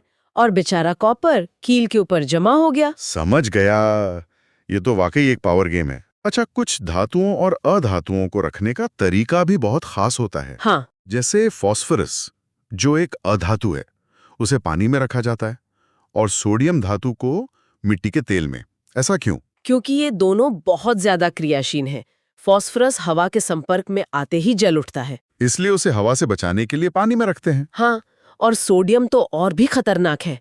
वो हवा और पानी दोनों के साथ धमाके के साथ प्रतिक्रिया करता है। अच्छा, इसलिए उसे केरोसिन में डुबोकर रखा जाता है ताकि उसका संपर्क दोनों से कटा रहे। हमने अब तक कुदरती तौर पर मिलने वाले पदार्थों की बात की, पर इंसान ने भी तो अपनी जरूरत के हिसाब से कई नए पदार्थ बनाए हैं। तो अगला टॉपिक है संश्लेषित रेशे और प्लास्टिक। हाँ, ये वो मटेरियल्स हैं जिन्होंने हमारी जिंदगी को पूरी तरह बदल दिया है। इसमें सबसे पहले आता है रेयॉन। रेयॉन, इसे कृत्रिम रेशम कहते हैं। Artificial silk. हाँ, क्योंकि इसकी चमक और बनावट रेशम जैसी होती है, लेकिन ये बनता लकड़ी की लुगदी से है। लेकिन नायलॉन, नोट्स कहते हैं कि ये पहला पूरी तरह से संश्लेषित रेशा था। नायलॉन एक गेम चेंजर था। इसे कोयले, पानी और हवा से बनाया गया था। मतलब किसी पौधे या जानवर पर निर्भरता नहीं। और ये बहुत मजबूत था, है ना? इतना मजबूत कि इससे द्वितीय विश्व युद्ध में पैराशूट और रस्सियां बनाई गईं। और फिर आया पॉलिएस्टर। पॉलिएस्टर, इसकी सबसे बड़ी खूबी थी कि इसमें आसानी से सिलवटें नहीं पड़ती थीं। वॉश एंड वियर का कॉन्सेप्ट इसी ने पॉपुलर किया। और आजकल की पीईटी बोतलें भी तो। हाँ, वो भी एक तरह का पॉलिएस्टर ही है। और एक और है एक्रिलिक, जिसे कृत्रिम ऊन कहते हैं। हाँ, ये ऊन का सस्ता और हल्का विकल्प है। सर्दियों में जो बहुत से रंग बिरंगे और हल्के स्वेटर या शॉल मिलते हैं, वो अक्सर एक्रिलिक के ही बने होते हैं। रेशो के बाद अब बात करते हैं प्लास्टिक के। नोट्स में ये 2 तरह के बताए गए हैं, थर्मोप्लास्टिक और थर्मोसेटिंग। इनके नाम थोड़े मिलते जुलते हैं, इनमें फर्क क्या है? फर्क बहुत बड़ा है। थर्मोप्लास्टिक वो हैं जिन्हें आप गर्म करके बार बार पिघला सकते हैं और नया आकार दे सकते हैं, जैसे पॉलीथीन और पीवीसी। हाँ, आप इन्हें चॉकलेट की तरह समझ सकते हैं, जिसे आप बार बार पिघलाकर जमा सकते हैं। तो फिर थर्मोसेटिंग प्लास्टिक क्या है? थर्मोसेटिंग प्लास्टिक को अगर एक बार किसी आकार में ढाल दिया गया तो फिर वो स्थायी हो जाता है। आप उसे गर्म करके दोबारा नरम नहीं कर सकते। जैसे अंडा, एक बार ऑमलेट बना लिया तो वापस कच्चा अंडा नहीं बना सकते। बिल्कुल सही उदाहरण है। इसके कुछ उदाहरण। 2 बहुत अच्छे उदाहरण हैं। पहला है बैकेलाइट। ये ऊष्मा और बिजली का कुचालक है। इसीलिए इससे बिजली के स्विच और बर्तनों के हैंडल बनते हैं। हाँ, और दूसरा है मेलामाइन। ये आग का प्रतिरोध करता है और दूसरे प्लास्टिक से ज्यादा गर्मी सह सकता है। अच्छा, इसीलिए इससे फायरमैन की यूनिफॉर्म पर परत चढ़ाई जाती है। और न टूटने वाले डिनर सेट भी बनते हैं। वाह, इन पदार्थों के गुणों की बात करते करते हम आग और गर्मी तक पहुंच गए। तो हमारा आखिरी छोटा सा टॉपिक है दहन और ज्वाला।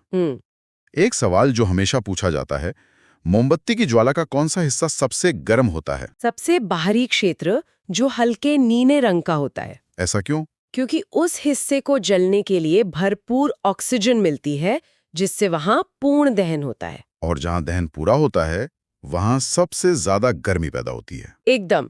इसीलिए सुनार सोने या चांदी को पिघलाने के लिए फूकनी से ज्वाला के सबसे बाहरी हिस्से को ही धातु पर डालते हैं। और एक आखिरी तथ्य जो इन नोट्स में है, सभी ईंधनों में हाइड्रोजन का ऊष्मीय मान यानी कैलोरीफिक वैल्यू सबसे ज्यादा होता है। इसका सीधा मतलब है कि अगर आप 1 किलो हाइड्रोजन जलाएं और 1 किलो कोई और ईंधन जलाएं, तो हाइड्रोजन सबसे ज्यादा ऊर्जा या गर्मी पैदा करेगा। मतलब सबसे ज्यादा एफिशिएंट ईंधन है। बिल्कुल। तो आज हमने इन सभी कॉन्सेप्ट्स को खंगाला। हमने देखा कि कैसे अम्ल और क्षारक हमारे किचन से लेकर पेट तक में काम करते हैं। कैसे मोमबत्ती का जलना भौतिक और रासायनिक दोनों बदलावों का संगम है। हाँ, और कैसे धातुओं की दादागिरी से लेकर प्लास्टिक के अणुओं की बनावट तक हर चीज के पीछे कुछ बुनियादी नियम काम कर रहे हैं। बिल्कुल। इन सिद्धांतों को समझना सिर्फ परीक्षा पास करने के लिए नहीं है। ये हमें अपने आसपास की दुनिया को एक गहरी नजर से देखने का मौका देता है। ये एक वैज्ञानिक सोच को जन्म देता है। हाँ, नोट्स में हमने विस्थापन अभिक्रिया की बात की, जहां एक ज्यादा क्रियाशील धातु कम क्रियाशील धातु को उसकी जगह से हटा देती है। जरा सोचिए कि यही सिद्धांत कितने बड़े पैमाने पर काम कर सकता है।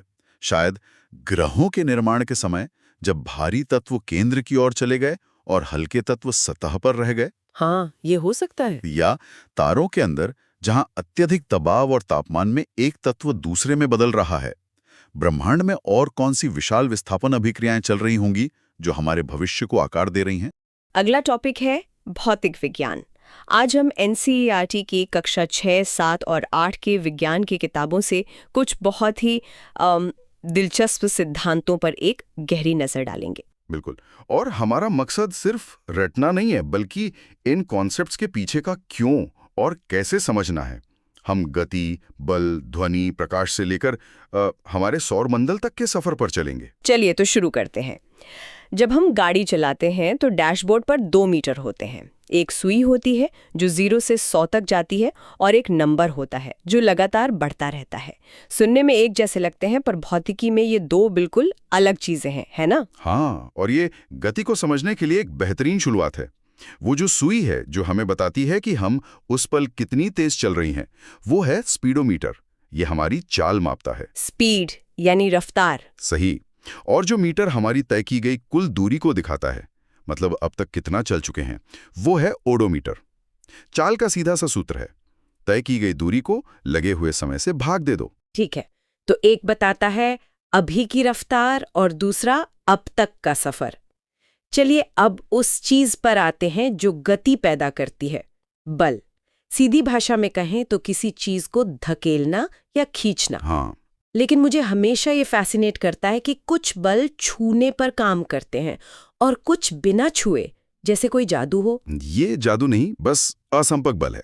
आपने बिल्कुल सही पकड़ा। बलों को हम मोटे तौर पे 2 हिस्सों में बांट सकते हैं। पहला है संपर्क बल, मतलब जिसके लिए छूना जरूरी है, जैसे आप दरवाजा धकेलते हैं। वो हुआ पेशीय बल। हाँ, मांसपेशियों का बल।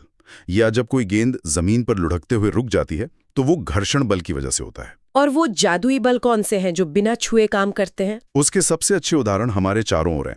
पहला तो है चुंबकीय बल, जो दूर से ही लोहे को खींच लेता है। दूसरा है स्थिर वैद्युत बल।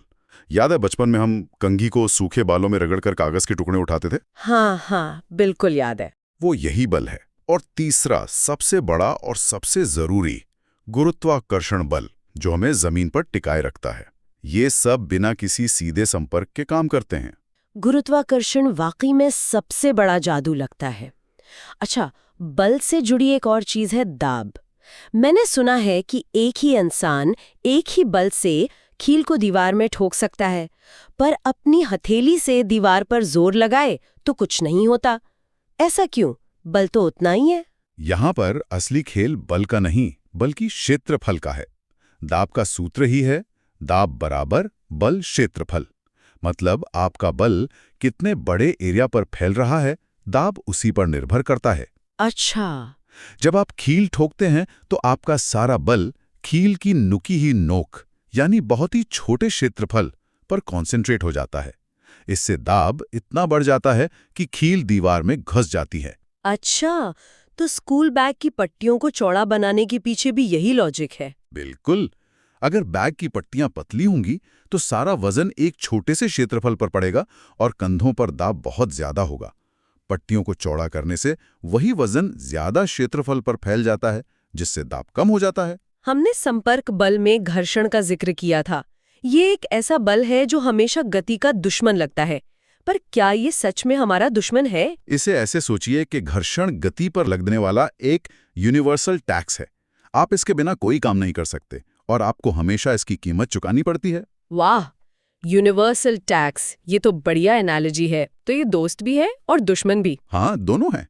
दोस्त कैसे है ये तो साफ है, इसके बिना हम चल नहीं पाते, गाड़ियों में ब्रेक नहीं लगते, हम कुछ लिख भी नहीं पाते। सही कहा। और दुश्मन इसलिए है क्योंकि यही टैक्स हमारी ऊर्जा बर्बाद करता है और मशीनों को घिसता है।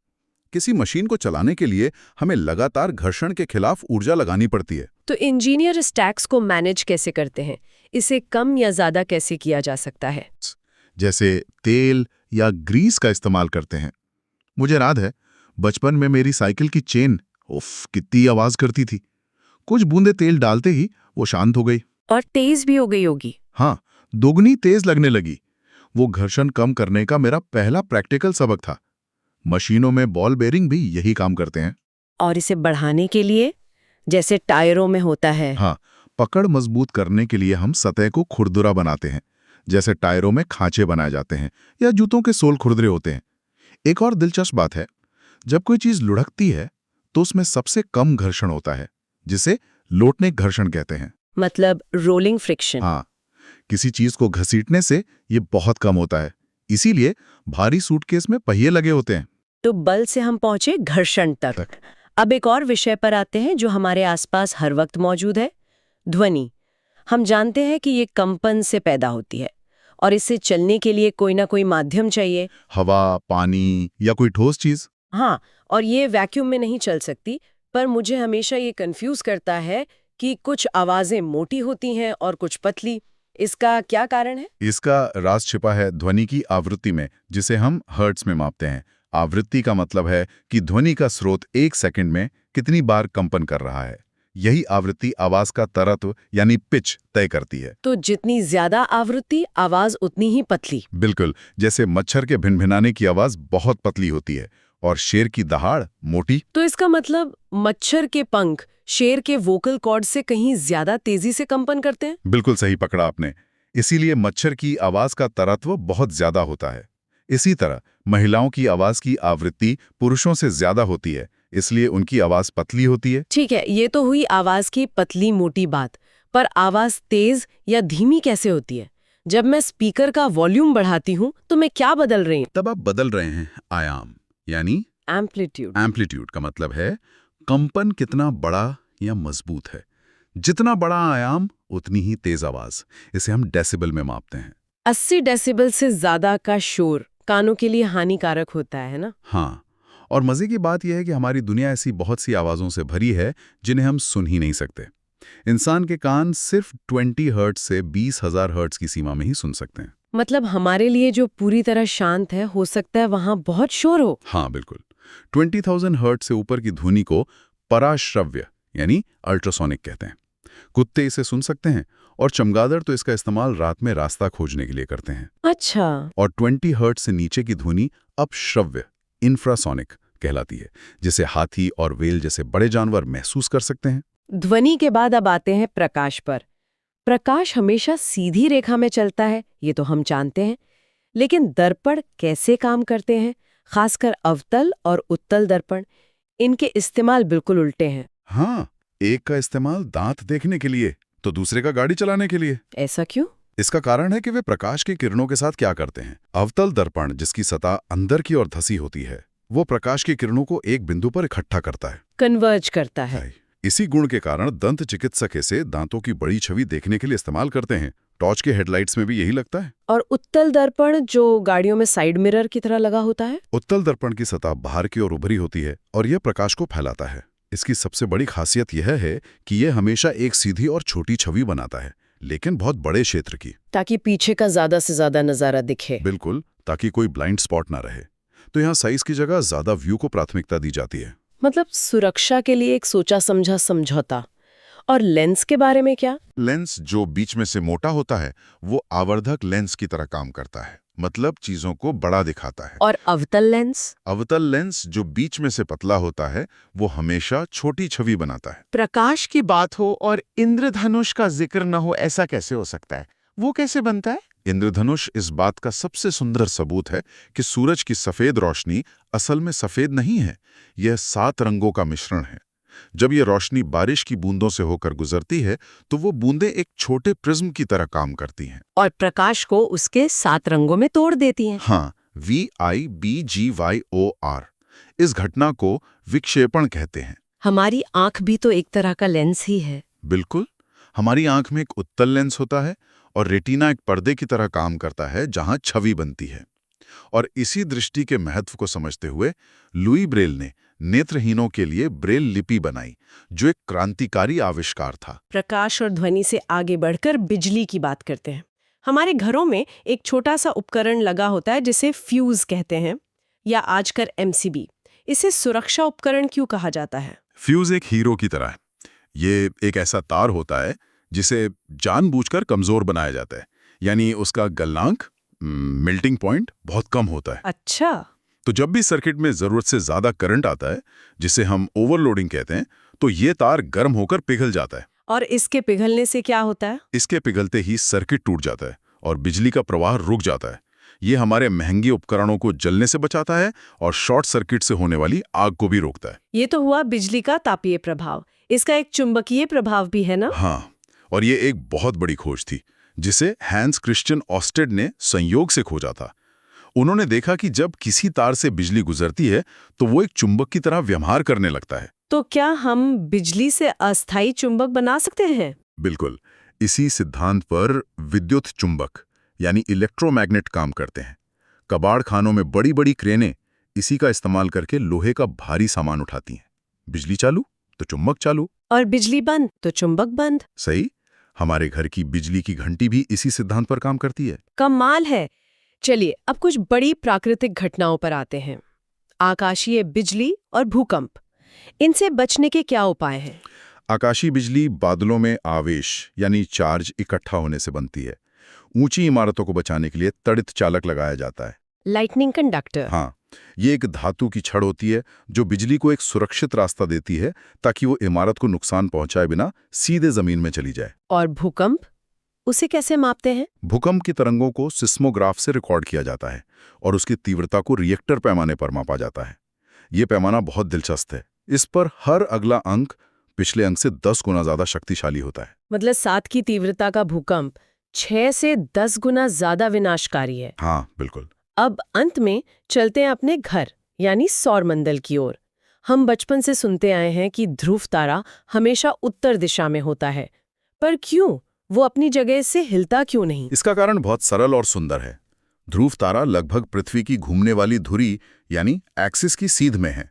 कल्पना कीजिए कि आप एक गोल घूमने वाले झूले पर बैठे हैं। ठीक है। आपको बाहर की हर चीज घूमती हुई दिखेगी सिवाय उस एक बिंदु के जो ठीक आपके सिर के ऊपर झूले की धुरी की सीध में है। ध्रुव तारा वही बिंदु है। ये तो दिशा खोजने का एक प्राकृतिक जीपीएस है। ग्रहों के बारे में भी कुछ रोचक तथ्य हैं, जैसे शुक्र सूरज के सबसे करीब न होते हुए भी सबसे गर्म क्यों है? ये वायुमंडल की ताकत का एक बेहतरीन उदाहरण है।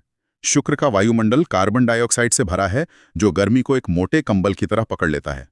इसे run away green house effect कहते हैं। अच्छा, और इसकी एक और खास बात है कि ये पूर्व से पश्चिम की ओर घूमता है। हाँ, बाकी ग्रहों से उल्टा। और शनि के बारे में जो कहा जाता है कि वो पानी पर तैर सकता है, क्या ये सच है? हाँ, ये एक मजेदार तथ्य है। शनि का औसत घनत्व पैनी से भी कम है। इसका मतलब है कि अगर हम कल्पना करें कि कोई इतना बड़ा महासागर है जिसमें शनि को रखा जा सके, तो वो उसमें तैरने लगेगा। तो ये थी भौतिक विज्ञान के कुछ मुख्य सिद्धांतों की हमारी खोज। हमने गति, बल, ध्वनि, प्रकाश, बिजली और सौर मंडल को समझा। और हमने देखा कि ये सिर्फ किताबी बातें नहीं हैं। चाहे वो कार का साइड मिरर हो, फ्यूज का काम करना हो या सूटकेस में लगे पहिए हों, इन सभी के पीछे भौतिकी के ठोस सिद्धांत हैं। बिल्कुल। यहाँ हम श्रोताओं के लिए एक सवाल छोड़ जाते हैं। हमने बात की कि शनि का घनत्व पानी से भी कम है। ये एक दिलचस्प सवाल खड़ा करता है।